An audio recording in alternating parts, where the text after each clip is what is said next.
Fique em pé, leia comigo a palavra. O texto da palavra de Deus está em Atos capítulo 2, os versículos de 1 a 4. Aleluias.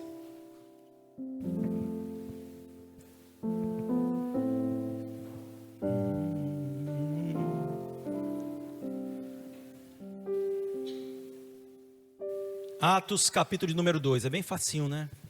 Lá no Novo Testamento você tem os 4 evangelhos, Mateus, Marcos, Lucas, João, e depois o livro dos Atos dos Apóstolos. Diz assim os versículos propostos aqui, né? De 1 a 4, propostos. Ao cumprir-se o dia de Pentecostes, algumas pessoas estão ainda com dificuldade, Atos capítulo 2, versículos de 1 a 4, amém? Ao cumprir-se o dia de Pentecostes, estavam todos reunidos no mesmo lugar. De repente veio do céu um som, como de um vento impetuoso, e encheu toda a casa onde estavam sentados. E apareceram distribuídas entre eles línguas como que de fogo, as quais pousaram sobre cada um deles. Todos ficaram cheios do Espírito Santo e começaram a falar em outras línguas, línguas espirituais, segundo o Espírito lhes concedia que falassem. Esse texto da palavra de Deus é maravilhoso, porque aqui Deus está mostrando que não há acepção de pessoas para Ele. Ele vem e Ele enche a todos. Quantos querem ser cheios do Espírito Santo de Deus aí? Sente no seu lugar e preste atenção a esta mensagem. Que maravilha, hein? Este advento marca a descida do Espírito Santo de Deus. Esta promessa que havia sido feita muitos séculos antes, através do profeta Joel, onde Deus prometeu que derramaria do seu Espírito sobre toda a carne. Na antiga aliança, apenas o Espírito atuava através da vida daqueles que tinham uma determinada ordenação, ou cumpriam uma determinada função, como os reis, sacerdotes, profetas, enfim. Mesmo assim o Espírito não habitava neles, o Espírito vinha sobre suas vidas e os capacitava. Havia uma diferença muito grande. Mas então se cumpre a promessa, Jesus morre na cruz, ressuscita ao terceiro dia. Então ele fala aos seus discípulos: fiquem em Jerusalém, até que do alto vocês sejam revestidos de poder. A questão aqui, trazida por Cristo, não é apenas serem possuidores do Espírito Santo. Isso é o selo da nossa salvação. Toda pessoa que se converte de fato a Jesus, o Espírito Santo vem habitar no seu coração. E o apóstolo Paulo diz que este é o selo que nós temos da parte de Deus. A partir de agora a sua vida é como uma carta selada e endereçada aos céus. A comprovação de que você é um filho de Deus é exatamente essa presença do Espírito Santo em sua vida, que há de se perceber aqueles que estão próximos a você, com mudanças que haverão na sua vida, com novos desejos, novos anseios, novas posturas, nova mentalidade, nova forma de falar e de viver. Aos poucos você vai sendo mudado. Não é um processo instantâneo, só a salvação é instantânea, mas a transformação, a edificação, a santificação de nossas vidas é um processo gradual, paulatino. Ele vai, passo a passo. É um gotejar da obra de Deus nas nossas vidas. Mas então eles estavam reunidos e a promessa se cumpre sobre eles. O fogo espiritual desce sobre a igreja de uma forma tal que Deus queria revelar. Deus sempre se manifesta através do fogo, porque o fogo é um símbolo da presença de Deus, é o símbolo do ardor da presença de Deus. Deus se manifesta com fogo no Antigo Testamento, em ocasiões em que marcou a história de Israel. Olha aí que coisa maravilhosa. E agora não é diferente, o Espírito Santo vem, e línguas repartidas, como línguas de fogo, vão repousando, cada uma sobre a cabeça de um daqueles discípulos que estavam ali sentados, em oração, esperando o cumprimento da promessa do Senhor. Eles se reuniam todos os dias no cenáculo, eles estavam buscando a presença de Deus, eles estavam buscando o cumprimento da promessa de Deus, e de repente aquelas línguas vêm, aquela manifestação poderosa os alcança, eles são cheios do Espírito Santo, e uma mudança radical nos discípulos de Jesus acontece naquele momento. Eles já não conseguem mais ficar presos dentro daquelas 4 paredes. Eles estavam ali com medo dos fariseus, dos judeus, somente daquela cúpula religiosa, por serem discípulos de Jesus, aquele que havia sido morto na cruz do Calvário, manifestando todo o ódio desta cúpula contra o nosso Senhor. Eles estavam ali porque eles estavam intimidados por aquela situação, eles estavam amedrontados, e eles esperavam aquela promessa. Mas quando a promessa veio, aquela intimidação se tornou pequena diante do anseio de fazer a obra de Deus.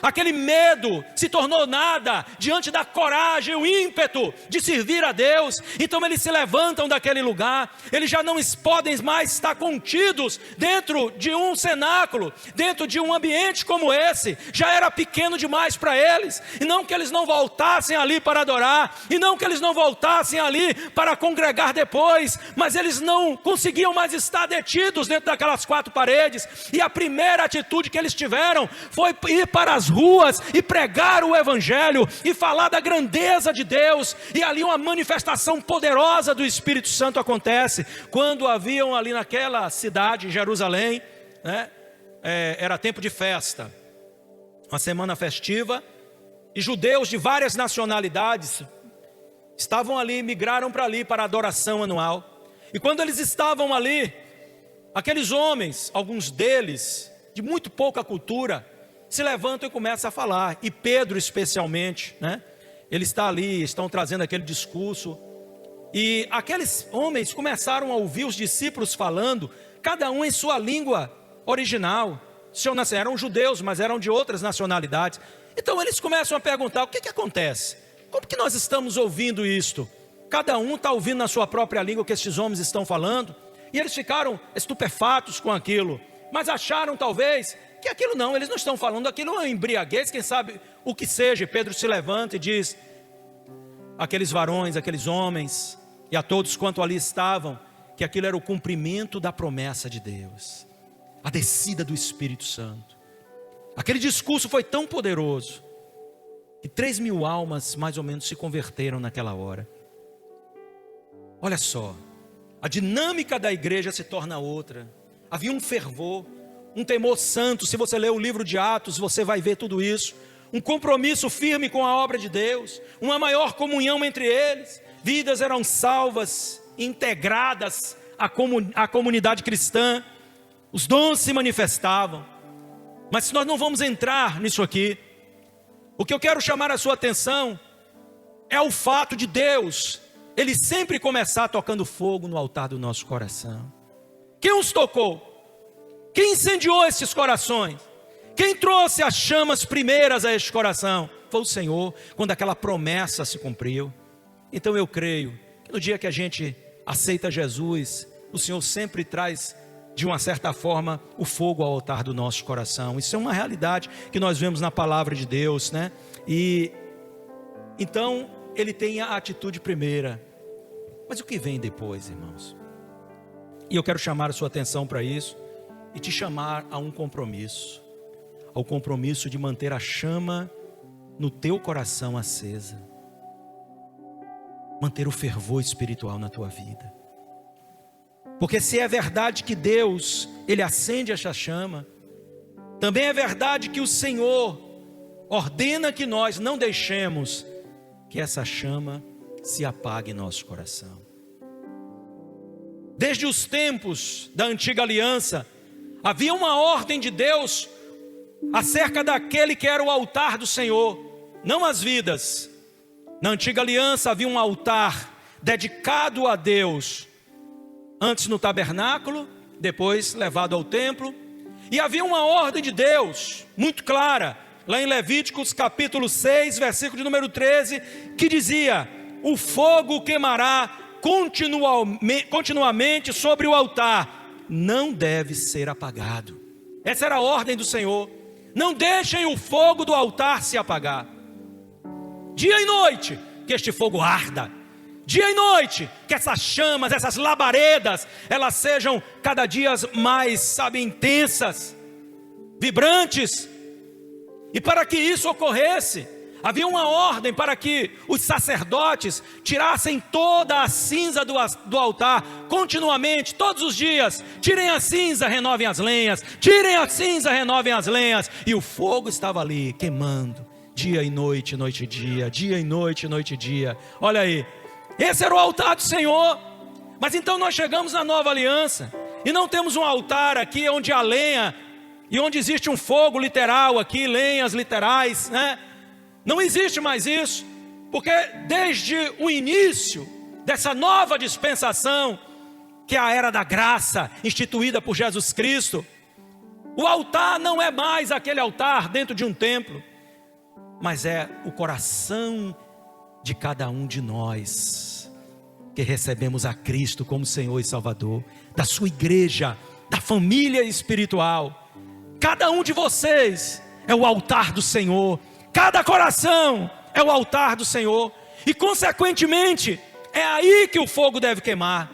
É aí que o ardor de Deus deve estar. Não é à toa que Paulo, escrevendo aos Tessalonicenses, no capítulo número 5, lá no versículo, acho que 19, ele diz assim: não apagueis o Espírito Santo. Ele está fazendo muitas advertências a essa igreja, e ele diz: olha, tenham cuidado, estou parafraseando aqui o que Paulo diz, tenham cuidado com a frieza, para que o Espírito Santo não se extingua na vida de vocês, para que o Espírito do Senhor não seja apagado no coração de vocês, porque esta é a lenha, e daí vem o fogo. Então a ordem de Deus é: cuida para que este fogo não se apague. Não é à toa que quando nós ouvimos ou lemos aquela parábola das 10 virgens, o que é que Jesus está querendo dizer ali? Que a falta da manutenção do óleo naquelas lâmpadas trouxe uma consequência irreparável para 5 daquelas 10 virgens. Sem óleo não há como manter a chama acesa, porque este é o combustível. Óleo é uma das representações do Espírito Santo na palavra de Deus. Se não houver óleo, irmãos, não tem como haver chama. E Deus não está buscando um altar frio. Deus não está buscando um altar que não tenha este fogo que está linkado e relacionado à sua própria presença, ao fervor cristão. Deus busca uma condição na minha vida, Deus busca uma condição na sua vida, onde Ele encontre fervor em nós, um ardor poderoso em nossas vidas. Uma igreja fria não é uma igreja que cumpre o seu propósito. E quando eu digo igreja, eu não falo de toda uma congregação, eu falo de nós individualmente. Um cristão frio não cumpre o seu propósito. Deus não chamou você para ser um altar onde não haja brasas. Deus chamou você para ser um altar onde queime a glória de Deus, onde haja o poder de Deus, onde se manifeste a unção do Senhor na sua vida. É isso que Deus procura em nós, é isso que Deus quer ver em nós.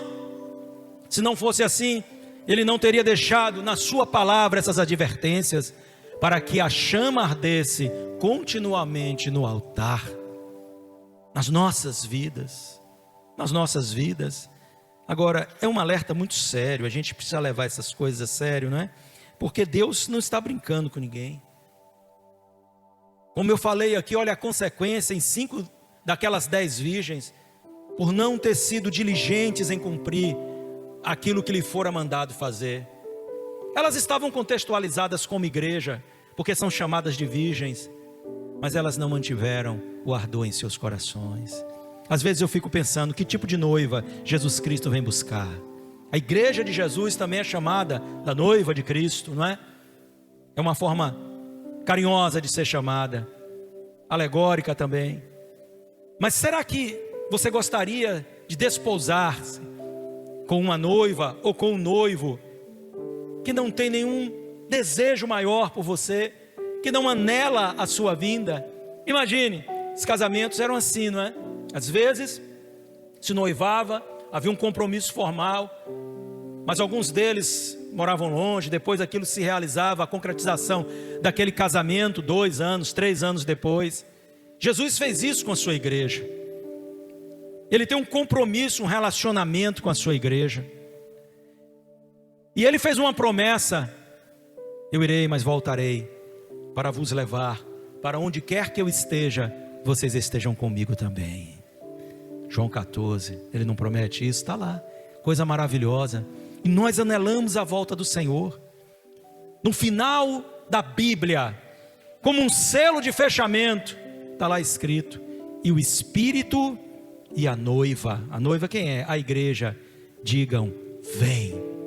Maranata, ora vem, Senhor Jesus. O Senhor espera achar esse ardor em nós. Será que nós estamos como aquelas virgens imprudentes que não tinham expectativa na volta do noivo? A quem Jesus vem buscar nesta terra? A um povo que não anela pela sua volta, pela sua presença, que não ama, que não prioriza. Não.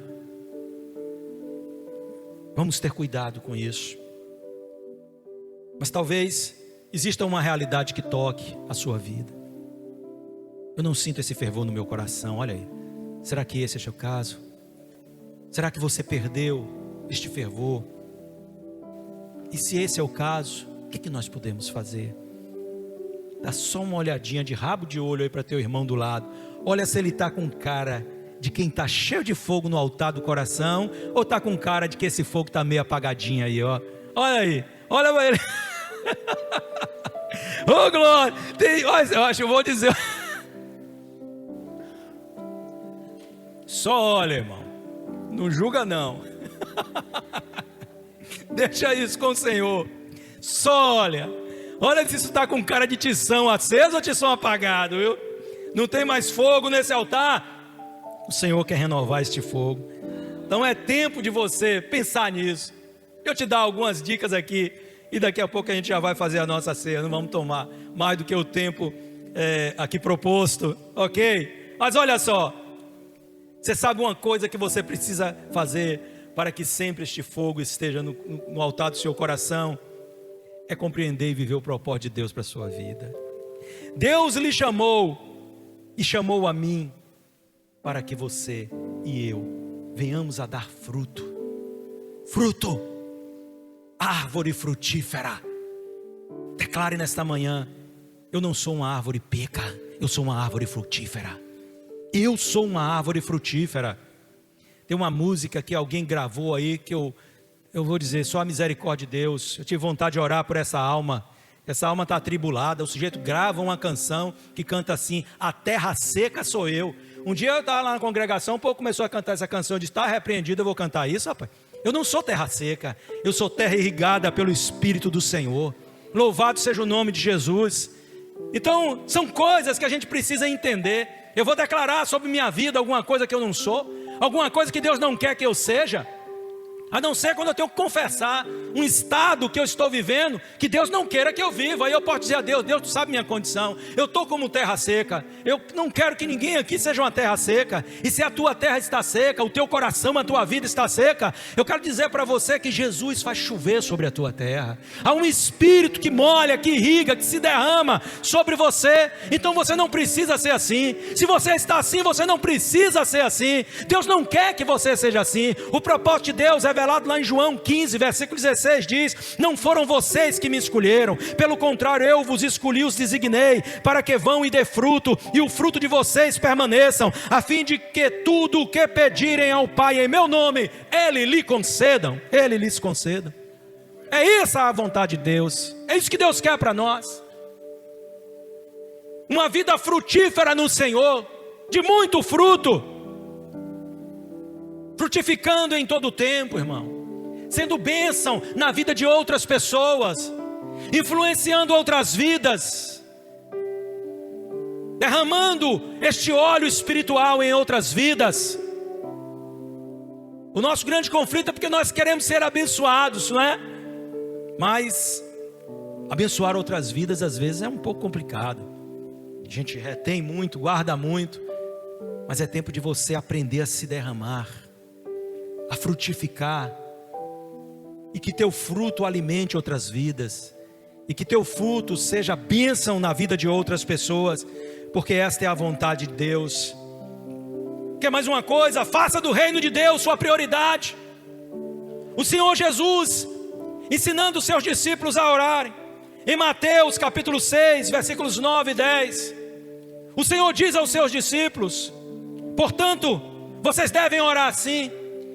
E ele começa a ensiná-los: Pai nosso que está nos céus, santificado seja o teu nome, venha a nós o teu reino, e seja feita a tua vontade, assim na terra como é feita nos céus.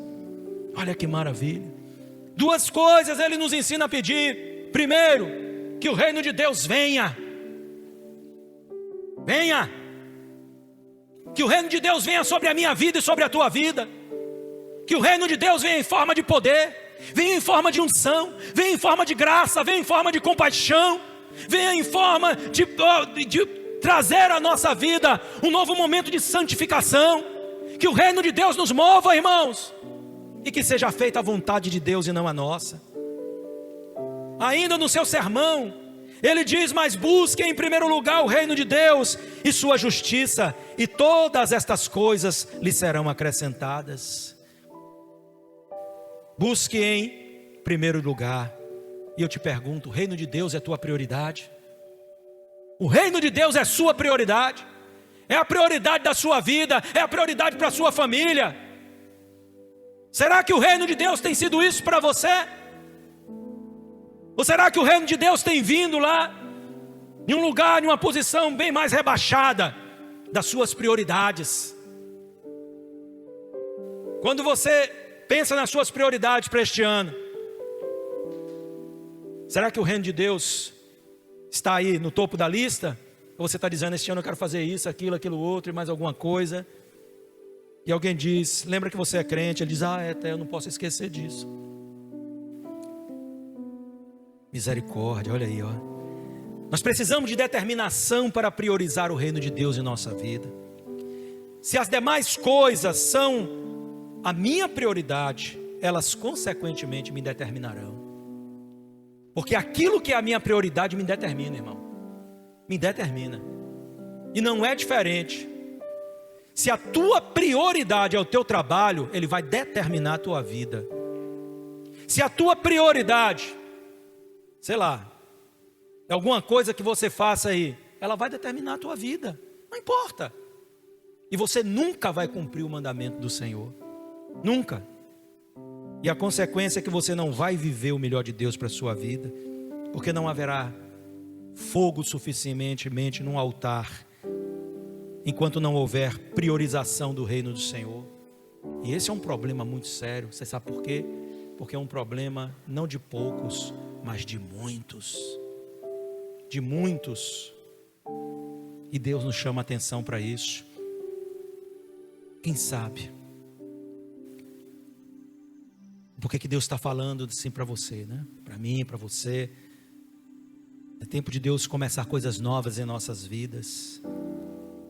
E é isso que eu quero chamar a sua atenção. Você pode fazer desse dia um dia de recomeço na sua vida espiritual.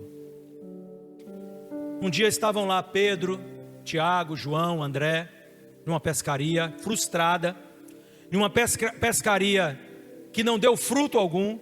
Chegaram de manhã com seus barcos, tiraram as redes, estavam lavando as redes, e Jesus Cristo chega naquele lugar, e vem uma multidão com ele. Então ele pede a Pedro: me empresta teu barco, dista um pouquinho da praia, e deixa eu falar a este povo, para que o povo não o espremesse. Ele sobe no barco de Pedro, dista um pouquinho da praia, e ele começa a falar àquele povo. Traz uma mensagem extraordinária ao coração daquele povo. Quando acaba aquela mensagem, ele olha para Pedro e diz: vai ao mar alto e lança as redes. E Pedro diz: Senhor, pescamos a noite toda, somos pescadores, nós entendemos do que fazemos, não pegamos nada. Mas tem uma coisa: sob a tua palavra eu lançarei as redes. Eles foram, eles lançaram as redes, eles fizeram uma pesca extraordinária. Mas quando eles voltaram, aquele se torna um dia especial na vida deles.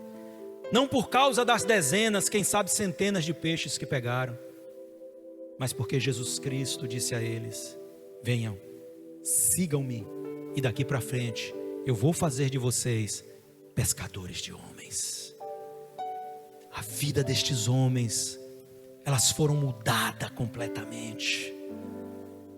Quem sabe hoje a voz do Espírito Santo não está aí nos seus ouvidos, dizendo: a partir de hoje, eu quero fazer algo diferente na sua vida.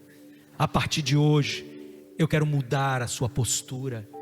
Eu quero usar você como um influenciador, não de um canal de YouTube, mas neste mundo, na sua vizinhança, no seu trabalho, aonde quer que você esteja. Você não vai ser mais conhecido, sabe, pelos atributos humanos, seculares, mas especialmente você vai ser conhecido pelo meu nome. Todos dirão: é um homem de Deus, é uma mulher de Deus. Cadê os homens de Deus aí? Chegaram aqui na igreja? Olha aí, cadê a mulher de Deus? Chegaram aqui na igreja? Aí, me ajudem aí, mulheres, que os homens estão meio tímidos, viu? Mas a mulherada jogou mais duro aí. Glórias ao nome do Senhor. Então, vá nessa força. Deus quer transformar. Caminhe com a liderança. Deixa eu ensinar uma coisa a vocês. Tudo começa e se estabelece com a liderança. Não há legalidade em não andar com a liderança. Não se estabelece, não se legaliza no reino de Deus, nem no mundo espiritual. Não há força. Ande com a liderança, com a sua liderança pastoral. Ande com a sua liderança de rede, com a sua liderança ministerial. Ande com a sua liderança de célula. Não inventa da tua cabeça o que tu acha que deve fazer. Não inventa essas coisas, porque isso não acaba bem. Você sai da posição da lealdade e se coloca na posição da deslealdade. Isso nunca pode acabar bem. Não acaba bem para você, não acaba bem para a igreja. A deslealdade é uma característica daqueles que se inculcam, que sabem mais do que a sua própria liderança. Todo aquele que pensa assim, irmão, ele cavou um buraco e ele vai descer abismo abaixo, com a exceção de quando esta liderança está em pecado. Aí é diferente. É uma situação em separado. Em separado. Olha a história bíblica, se não é assim. Então não se rebele, seja leal, e você terá um futuro abençoado em Deus. E você será uma bênção aonde quer que você esteja. Siga a visão. A visão de Deus para a igreja local é o nosso norte, e sem ela não há direção. Não há direção.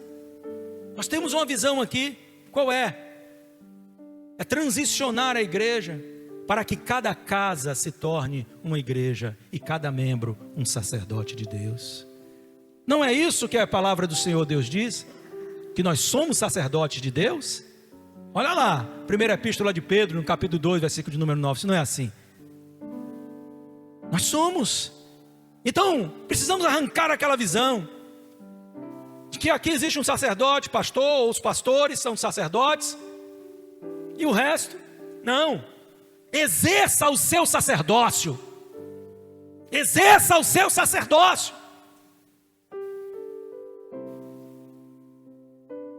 Cada casa seja uma extensão da obra de Deus aqui.